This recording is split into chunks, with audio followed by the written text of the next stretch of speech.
दर्द मीठा मीठा सा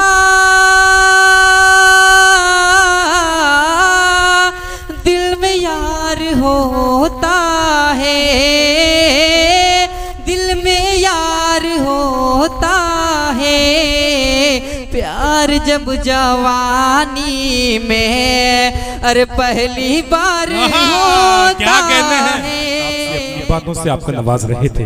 यकीन जानिए चंद मिनटों में बहुत बड़ी बात कह गए। मैं चार मिसरे उबैद आज़म आज़मी की याद आए, होना मायूस अगर कोस कड़े आते हैं। डॉक्टर तारिक साहब और हमारे मेहमान जनाब प्रदीप जायसवाल साहब, परवेज आलम भुट्टू साहब, तमाम मेहमानों के हवाले से वक्त कम है, नाम नहीं ले पा रहा हूँ, बस शेर पढ़ता हूँ। होना मायूस अगर कोस कड़े आते हैं, बड़े लोगों पे मसाइब भी बड़े आते हैं। परवेज आलम साहब, प्रदीप साहब, होना मायूस अगर कोस कड़े आते हैं, बड़े लोगों पे मसाइब भी बड़े आते हैं। आह पाए हैं यहाँ तो कह सकते हैं ये कहने वाले, बड़े लोगों के यहाँ लोग बड़े आए हैं। तारिक शेख से आपकी बहुत अच्छी शख्सियत है, तालियां बजा के इस्तकबाल करिए, हौसला अफजाई करिए। ऐसे साहित्य की, अदब की ऐसी महफिल सजती रहे ताकि प्रोग्राम और कामयाबी से हमकनार हो हर साल। आइए अब इसके बाद मैं आवाज देने जा रहा हूँ आज की मुशायरे की शमा फरोजा को, जिस शख्सियत ने अंजाम दिया था, जिस शख्सियत ने दीप प्रज्वलित किया था, उस शख्सियत का नाम है प्रदीप जायसवाल, साबिक चेयरमैन शाहगंज। तालियां बजा के इस्तकबाल करिए,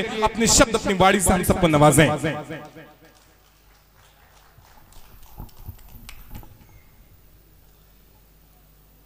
ऑल इंडिया मुशायरा और कवि सम्मेलन का सफल संचालन कर रहे संचालक महोदय,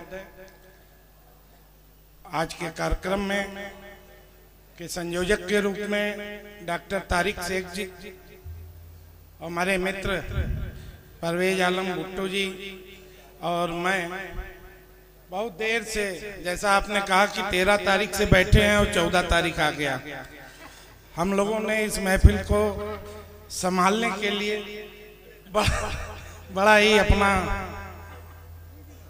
कीमती वक्त दिया है। आपको पता है कि परसों 15 अगस्त है और स्वतंत्रता दिवस के उपलक्ष्य में ही डॉक्टर साहब ने इस कवि सम्मेलन का आयोजन किया था। इस कवि सम्मेलन में आपने देखा होगा कि हिंदू मुस्लिम दोनों ही समाज के कवि कवित्री मुशायरा का आप लोगों ने आनंद लिया। मेरे समझ से आज हिंदुस्तान की यही ताकत है, हिंदू मुस्लिम की जो एकता है, उसी के दम पे आज हिंदुस्तान, आपने देखा होगा कि दुनिया बारूद के ढेर पर, युद्ध के मुहाने पर खड़ी है। पूरे विश्व में युद्ध और अशांति का माहौल है, लेकिन आज हमारे आपकी एकता की मिसाल है कि हिंदुस्तान में शांति जितनी है, मैं समझता हूं पूरे विश्व में कहीं नहीं है। तो इस मिसाल को कायम करते हुए आने वाले 15 अगस्त को हम अपनी स्वतंत्रता दिवस मनाएंगे और यह संदेश देने का काम पूरे विश्व को करेंगे कि हिंदुस्तान का रहने वाला हिंदू मुसलमान राष्ट्र के नाम पर एक है, इसको कोई डिगा नहीं सकता। जय हिंद।